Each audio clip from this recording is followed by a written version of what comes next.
Hai, selamat datang di channel Anita Rahman Chan.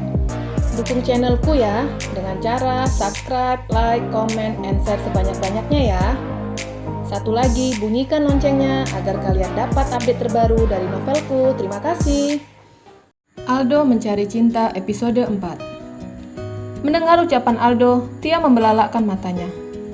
Tapi dia tidak sepenuhnya percaya dengan ucapan pria itu. Dia berlalu meninggalkan Aldo menuju mobilnya. Dan Aldo mengikuti gadis itu. "Jangan ganggu aku," dia menuding Aldo. "Yang aku ucapkan benar," sahut Aldo yang telah berada di samping gadis itu. "Kamu pikir aku bodoh? Percaya dengan omonganmu? Mana ada pria dilamar?" sahutnya ketus dengan wajah yang terlihat sangat jengah melihat Aldo. "Yang aku katakan benar." Aldo mengeluarkan alamat yang diberikan orang tua gadis itu, menunjukkan ke Tia.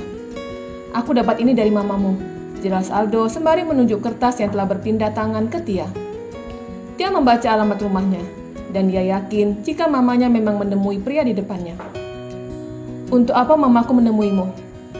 "Untuk mengundangku ke acara ulang tahunmu," sahut Aldo. Mendengar hal itu membuat Tia tertawa. "Ulang tahunku sudah lewat," sahutnya dengan gelak tawa. "Jadi, mamamu berbohong?" Tia menganggukkan kepalanya. "Tapi untuk apa mama kamu berbohong?" tanya Aldo yang belum mengerti. Tia mengerti rencana orang tuanya, karena sebelum berangkat ke toko, kedua orang tuanya telah mengatakan kepadanya untuk mengikuti wasiat almarhumah omanya. "Jangan datang ke rumahku," ancam Tia. "Oke, aku tidak akan datang. Tapi kalau mamamu kembali menemuiku di rumah sakit, bagaimana?" tanyanya. Yang diucapkan Aldo benar. Mamanya akan terus menemui Aldo. Tia berpikir cara membatalkan rencana mamanya. "Mamaku menemuimu, ingin memenuhi wasiat almarhumah omah, yaitu menikahkan kita," jelas dia. "Sudah aku duga." Aldo menganggukkan kepalanya mengerti. "Aku tidak setuju dengan wasiat itu," ujar Tia. "Aku pun," sahut Aldo semangat. Tia memandang pria di depannya, dan Aldo memperhatikan itu. "Jangan terlalu dalam memandangku, nanti kamu jatuh cinta dengan pesona ketampananku," ujar Aldo sombong. "Cih, aku malah muak melihatmu," sahut Tia ketus. "Dari muak jadi muntah, dari muntah jadi cinta," gombalnya. "Cih, jangan harap aku akan tergila-gila padamu," Tia memandang Aldo sinis. "Ya sudah kalau begitu." Aldo kembali ke mobilnya. Dan dia mengikuti pria itu. "Kenapa mengikutiku? Baru saja kamu bilang tidak akan tergila-gila kepadaku. Tapi sekarang nyatanya kamu telah menggilaiku." "Cih, seumurku, baru kali ini aku bertemu pria seperti kamu, terlalu percaya diri." "Aku mengikutimu karena ingin merencanakan sesuatu kepadamu," ujar Tia. "Rencana apa?" tanya Aldo. "Aku mau kamu tetap datang memenuhi undangan mama. Tapi apa?" tanya Aldo penasaran. "Jika papa dan mama bertanya tentang statusmu, maka jawab sudah menikah. Buat kedua orang tuaku membatalkan rencananya. Bagaimana?" Aldo terlihat berpikir dengan ucapan gadis itu. "Terus, kalau aku melakukan semua permintaanmu, aku dapat imbalan apa?" Hal itu membuat Tia semakin geram ke Aldo. "Dasar matre. Ya, aku akan memberi 500.000 untukmu jika membatalkan rencana mama," sahutnya. "Aku bukan minta imbalan uang, tapi sesuatu yang lain." Aldo tersenyum menyeringai. Hal itu membuat Tia berpikir jika pria di depannya ingin mengambil keuntungan dari dirinya. "Kak, kamu mau apa?" Tia gugup. "Aku mau mencium kamu." "Apa?" Tia kaget. "Hahaha, bercanda. Siapa lagi mau menciummu?" "Aku hanya ingin imbalan nomor ponselmu. Bisa?" tanya Aldo. Tia bernafas lega. Tadinya dia berpikir Aldo benar-benar menginginkan bibirnya. Nyatanya hanya bercanda. Tia langsung memberikan nomor ponselnya. "Aku sudah memberikan nomor ponselku. Dan kamu harus membatalkan rencana mama," ujarnya. "Siap," sahut Aldo dan menyimpan nomor Tia dalam ponselnya dengan memberi nama gadis BH. Aldo telah berlalu meninggalkan Tia yang masih berada di depan minimarket. Tia senang pria itu tidak seperti pria nakal yang ada di pikirannya. Keesokan harinya, Aldo berangkat lebih awal. Seharusnya dia berangkat jam 8 malam dari rumah. Tapi demi memenuhi undangan orang tua Tia, dia berangkat lebih awal. Ketika berada di mobil, ponselnya berdering. Ada nama mamanya di layar ponselnya. "Iya, Ma," sahutnya. "Papa pulang malam, jadi jemput mama di rumah Pak D," ujar mamanya. Aldo melirik jam tangannya. Rumah Pak D-nya berbeda arah dari rumah Tia. "Ya, Ma," sahutnya dan panggilan terputus. "Aku jemput mama dulu atau ke rumah gadis itu?" gumamnya bingung. Ke rumah gadis itu saja dulu, kan hanya sebentar. Mama bisa menunggu di rumah Pak D, gumamnya dan mulai melajukan mobilnya. Dalam perjalanan, mamanya kembali menghubunginya. Iya, Ma, sahutnya sembari menyetir. Kamu sudah sampai mana? Tanya mamanya. Aku sedang dalam perjalanan. Langsung jemput Mama, jangan mampir kemana-mana, ujar mamanya dan panggilan kembali tertutup. Duh, si Mama tahu saja kalau aku mau mampir sebentar. Aldo bingung. Jika terlambat menjemput, mamanya akan menceramahinya 3 hari 3 malam. Akhirnya Aldo menjemput mamanya, dan benar mamanya mengomelinya. Mama dari tadi menunggui kamu, gerutu mamanya sembari masuk ke dalam mobil. Macet, Ma, sahutnya. Mobil kembali melaju, tapi bukan ke rumahnya, melainkan arah yang berbeda. Loh, mau kemana? Mamanya heran. Ke rumah teman sebentar, sahutnya sembari melihat kertas yang berisi alamat rumah Tia. Mobil memasuki sebuah gapura perumahan elit. Wah, temanmu orang kaya ya, ujar mamanya. Aldo tidak menghiraukan ucapan mamanya. Dia sedang mencari alamat rumah Tia. Ini dia alamatnya. Gumam Aldo memberhentikan mobilnya di sebuah rumah mewah. Rumah orang tua Tia memang mewah dan besar, tapi masih kalah mewah dari rumah keluarga Raharsya.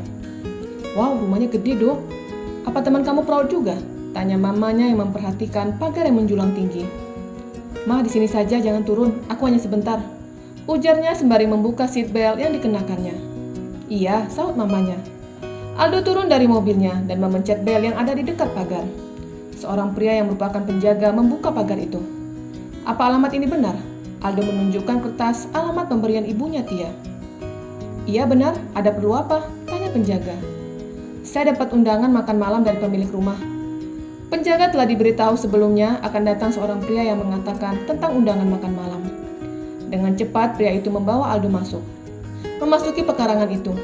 Dan dia melihat beberapa mobil mewah berderet di pekarangan. Aldo memasuki bagian dalam rumah itu. Dan dia terkejut tatkala melihat ada banyak orang di dalam rumah itu. Semua menoleh ke arahnya. Dan hal itu membuat Aldo bingung. Wanita parubaya yang mengundang Aldo menghampirinya dan mempersilahkannya duduk. Anak tante sebentar lagi pulang, ujarnya sembari memperkenalkan siapa saja yang ada di rumah itu. Semuanya keluarga dari mamanya Tia. Aldo duduk dengan kepala tertunduk, karena semua pria yang berumur lanjut yang merupakan orang dituakan dari keluarga Tia menatapnya. Ini undangan makan malam atau interogasi? Aldo bergumam dalam hatinya. Siapa nama kamu? Tanya pria yang merupakan papanya Tia. Aldo, sahutnya singkat. Sudah lama bekerja sebagai perawat? Tanya pria yang merupakan abang tertua dari mamanya Tia. Sudah, sahutnya. Mamanya Aldo merasa kepanasan karena menunggu di dalam mobil tanpa pendingin. Wanita parubaya itu menunggu anaknya di luar. Tidak berapa lama sebuah mobil datang dan membunyikan klakson. Dia membuka jendela mobilnya sehingga wajahnya dapat terlihat mamanya Aldo. Wajahnya tidak asing, tapi di mana ya? Gumam mama Aldo. Dia masuk ke dalam rumahnya dan melihat Aldo seperti sedang ditatar. Pertanyaan terus diajukan ke pria itu. Apa kamu sudah menikah? Tanya mamanya Tia. Aldo melirik Tia. Gadis itu menggerakkan mulutnya tanpa bersuara. Susu? Sudah, sahutnya gugup. Dan keluarga itu mulai heboh. Entah apa yang dibicarakan keluarga itu. Tia senang karena rencananya berhasil. Mamanya Aldo merasa bosan. Duh, ini anak katanya sebentar, tapi nyatanya sudah setengah jam, gerutu mamanya dan melihat pagar kembali terbuka. Wanita parubaya itu menemui penjaga. Anak saya di dalam, ujar mamanya Aldo ke penjaga. Oh, masih yang diundang makan malam, tebak penjaga. Waduh, pantas lama, ternyata dia diundang makan malam dan mamanya dibiarkan kepanasan di dalam mobil, gerutunya.